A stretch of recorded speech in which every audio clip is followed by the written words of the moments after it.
Oh, and the last thing is, if you didn't read it, and I don't know if any of you follow her, Maureen Dowd from the New York Times had a great article yesterday about the Trump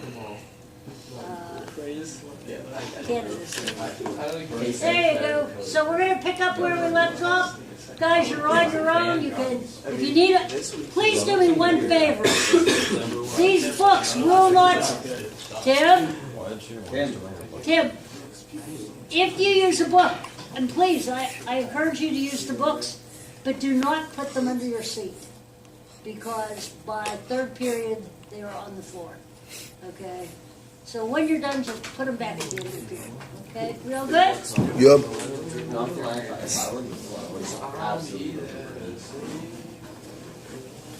And not beholden to it. Or as he puts it, I'm self-funding my campaign. I tell the truth. how much have you spent so far? Probably $25 million. Okay, let's break that down. First, Stutter. It's right now. I'm rich, therefore I tell the truth. Has the same internal logic as I'm a vegan, therefore I know karate. There is no cause and effect between those two, and the correlation usually goes the other way. And while it is true that he hasn't taken corporate money, the implication that he has personally spent $20 to $25 million is a bit of a stretch, because what he's actually done is loaned his own campaign $17.5 million, and has just personally given just $250,000. And that's important, because up until the convention, he can pay himself back for the loan with campaign funds. And if you don't think there's a significant difference between a gift and a loan, try giving your spouse an anniversary loan and see how that goes. And even he himself sometimes admits that his campaign is by no means completely self-funded. I'm self-funding my campaign. Other than the little tiny ones where they send in, women send in, we had a woman, $7.59. What do you do? How can you send the money back? It's cute. It's beautiful. They feel invested in your campaign. He makes it sound like women are stuffing grimy dollar bills in envelopes, writing Donald Trump on the front, and he's just too kind to send them back. But he's taken in $7.5 million in individual contributions. And if he didn't want it, maybe he shouldn't have had 2 donate buttons on his website. Because money isn't unsolicited when you have to ask for someone's credit card expiration date to receive it. Okay, so how about the claim that he is tough? Well, again, I'm not sure about that. Because for a tough guy, he has incredibly thin skin. Back in 1988, Spy magazine called him a short-fingered vulgarian. And ever since, the editor Graydon Carter says he receives envelopes from Trump, always with a photo on which he circled his hand to highlight the length of his fingers. Usually with a note reading, "See, not so short." And look, his fingers seem fine. But the very fact he's so sensitive about them is absolutely hilarious. As is the fact that those notes were apparently written in gold Sharpie, which is so quintessentially Donald Trump. Something that gives the passing appearance of wealth, but is actually just a cheap tool. Now Trump's signature tough talk often involves lawsuits. He loves to threaten to sue people, like he did with Rosie O'Donnell. She said I was bankrupt. I never went bankrupt. So probably I'll sue her because it would be fun. I'd like to take some money out of her fat ass pockets. Look, of course he needs to take Rosie O'Donnell to court to take money out of her pockets because his tiny fingers are too short to reach into her wallet. But he never sued her. He never sued Rosie O'Donnell. In fact, he's repeatedly threatened people with lawsuits and not followed through, including the rapper Mac Miller, Lawrence O'Donnell, Vanity Fair, and an activist who launched a petition for Macy's to drop Trump's products. "I'll sue you" is Trump's version of bazinga. It doesn't really mean anything, but he says it all the time. But perhaps Trump's biggest selling point as a candidate is his success. And where could people get that idea from? I'm really rich. I actually think I have the best temperament. People love me. And you know what? I've been very successful. Everybody loves me. I went to an Ivy League school. I'm very highly educated. I know words. I have the best words. You know the best word that you can win. Literally the biggest word in the sentence, I have the best words, is the word words. But it's worth noting, while yes, he has made more money than most of us will make in a lifetime, not only did he get a multi-million-dollar inheritance from his father, but he's also lost a huge amount. And this is where we need to be careful. Because as we've learned, he will threaten to sue your fat-ass pockets with his cocktail sausage fingers if you talk about his company's bankruptcies. So I will just let his own daughter describe the state of his finances at one point in his life. I remember once my father and I were walking down Fifth Avenue, and there was a homeless person sitting right outside of Trump Tower. And I remember my father pointing to him and saying, you know, that guy has $8 billion more than me, because he was in such extreme debt at that point, you know? And that really shows you the indomitable spirit of Donald Trump, to fall to his lowest point, and in that very moment still find a way to be kind of a dick to a homeless guy. Now his campaign claims his current worth is in excess of $10 billion, and they've written it in all caps, so it must be true. But others have disputed that figure. In fact, a book once suggested that Trump might be worth a mere $150 to $250 million, which Trump protested by suing the writer for $5 billion, which is a pretty roundabout way of getting half the way to $10 billion.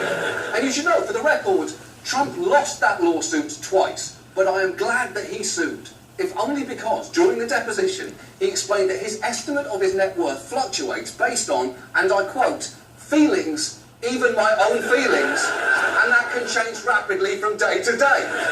Think about that. He claimed that his net worth changes depending on his mood, which makes absolutely no sense.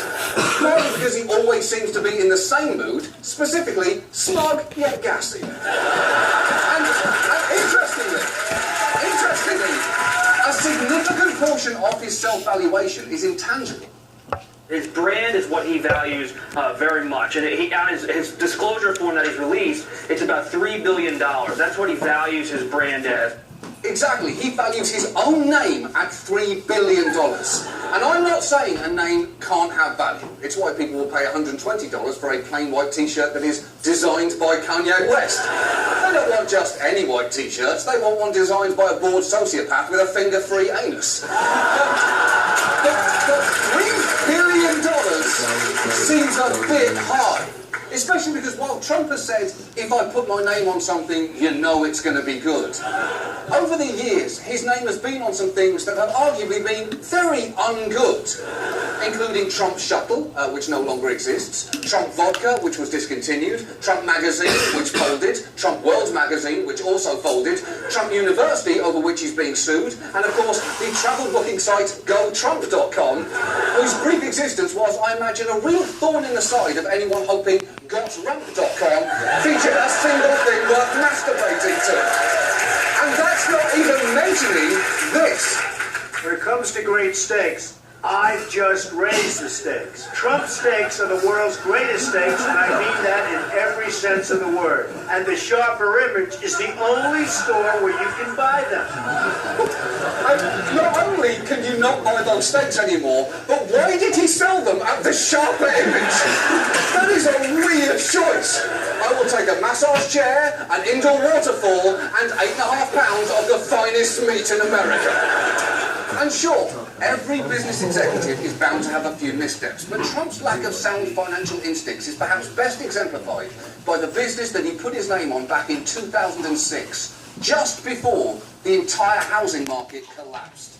I think it's a great time to start a mortgage company. We're going to have a great company. It's Trump Mortgage and TrumpMortgage.com, and it's going to be a terrific company. Yeah, it wasn't. In fact, starting a mortgage company in 2006 was one of the worst decisions you could possibly make. But I guess you can convince yourself it was a good idea when you say 30 words and 5 of them are great, great, terrific, Trump and Trump. And you might say, well, never mind side businesses, what he really is a builder. But a building with Trump written on it is not necessarily owned by him. He may have just licensed his name to them, something he claims is actually better than ownership, you don't put up money, you don't put up anything. Spoken like a true builder. And some of those licensed buildings sell his reputation hard, like the sales video for the Trump Ocean Resort in northern Mexico. I'm very, very proud of the fact that when I build, I have investors that follow me all over. People ask me, what does Trump stand for more than anything else? And if I use one word, it's always quality. Right, but it's easy to throw around the word quality. Have you ever stayed at a Quality Inn? The pillows are stuffed with hair they fished out of the bathtub drain. Now, he was never the builder for that project, which was later abandoned, leaving would-be condo buyers like William Flint, who lost $168,000, feeling understandably betrayed. Donald Trump was an expert in these types of projects, or so we thought. In a deposition for a lawsuit regarding the property, Trump's son, Donald Trump Jr., conceded that the Trump brand could lead people to think a project was a solid investment. There's one of the things that you've learned through this process is that the Trump name brings stability and or viability to the project. I don't know if it brings stability or viability, but I imagine certain people feel that. And that might actually be the most honest slogan for the Trump campaign. Trump 2016, I don't know if it brings stability or viability, but I imagine certain people feel that. Now, not only did investors in that property sue Donald Trump, they also did in Trump Tower Tampa, another project that never got off the ground. And in both cases, Trump characteristically deflected blame onto the developers. And you would think those investors would be facing an impossible legal battle given Trump's tough talk. When I get sued, I take it take it all the way. You know what happens? If you settle suits, you get sued more. It's true. I don't settle anything. I don't settle. Guess what? He settled both those cases. But the problem is, even when you can demonstrably prove Trump to be wrong, it somehow never seems to matter. You can hold his feet to the fire, but he'll just stand there on the stumps, bragging about his fireproof foot skin. And that may be because he has spent decades turning his own name into a brand, synonymous with success and quality. And he's made himself the mascot for that brand, like Ronald McDonald or Chef Boyardee. And that is who we have seen in The Apprentice, or WrestleMania, or Home Alone 2. But if he's actually going to be the Republican nominee, it's time to stop thinking of the mascot and start thinking of the man. Because a candidate for president needs a coherent set of policies. Whatever you think about Marco Rubio and Ted Cruz, at least you basically know where they stand. But Trump's opinions have been wildly inconsistent. He's been pro-choice and pro-life, for and against assault weapon bans, in favour of both bringing in Syrian refugees and deporting them out of the country. And that inconsistency can be troubling. Just this morning, for instance, he was asked about the fact that David Duke, former Grand Wizard of the Ku Klux Klan, had told supporters to vote for him. And this was his answer. Will you unequivocally condemn David Duke and say that you don't want his vote or that of other white supremacists in this election? Well, just so you understand, I don't know anything about David Duke, okay? I don't know anything about what you're even talking about with white supremacy or white supremacists. Honestly, I don't know David Duke. I don't believe I've ever met him. I'm pretty sure I didn't meet him, and I just don't know anything about him. Really? That's your best answer there, because you definitely know who he is. Partly because you called him a bigot and a racist in the past. But that's not even the fucking point. The point is, with an answer like that, you are either racist or you are pretending to be, and at some point, there is no difference there. And sure, he disavowed David Duke later in the day, but the scary thing is, we have no way of knowing which of his inconsistent views he will hold in office. Will he stand by his statement that vaccines are linked to autism? Or his belief that Mexico is sending us rapists? Oh, and what about that plan he had to defeat ISIS? We're fighting a very politically correct war. When we say with the terrorists, you have to take out their families. When you get these terrorists, you have to take out their families. They care about their lives. Don't kid yourself. But they say they don't care about their lives. You have to take out their families. And them.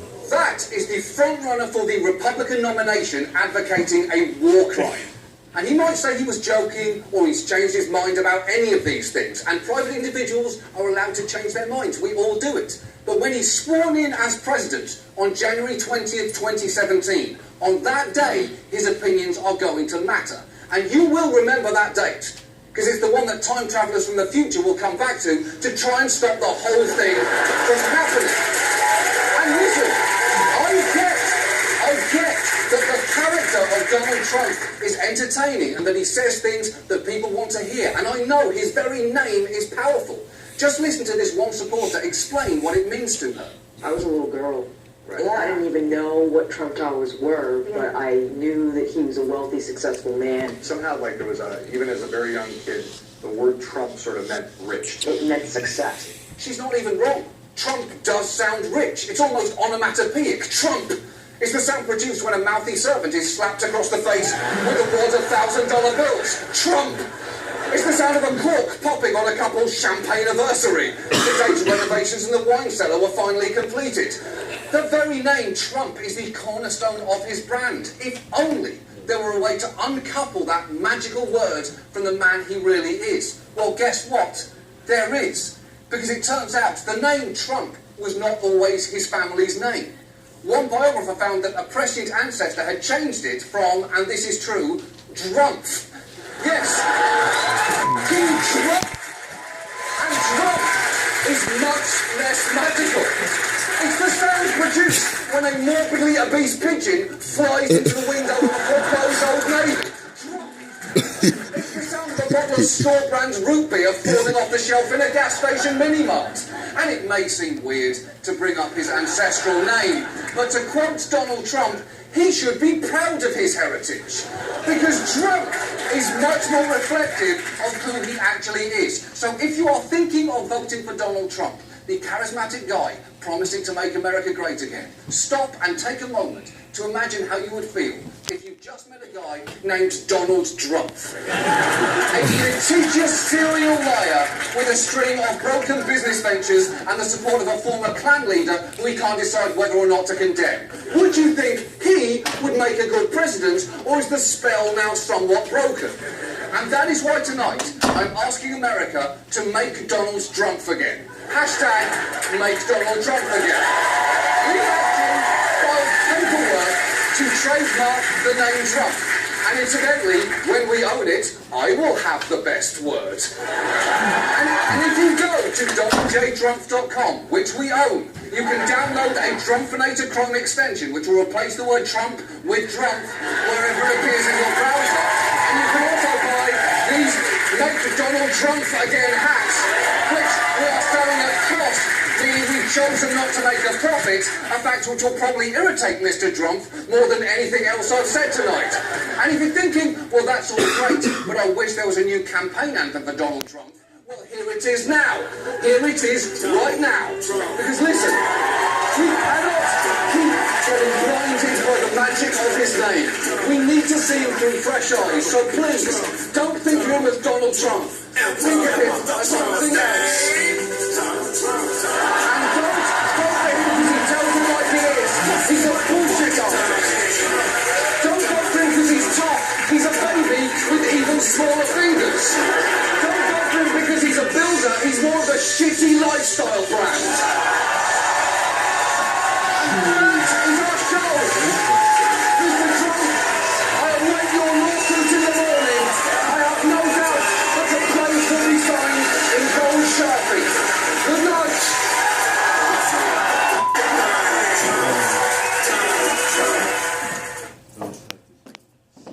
Epic. Was that amazing? Drums. Yeah.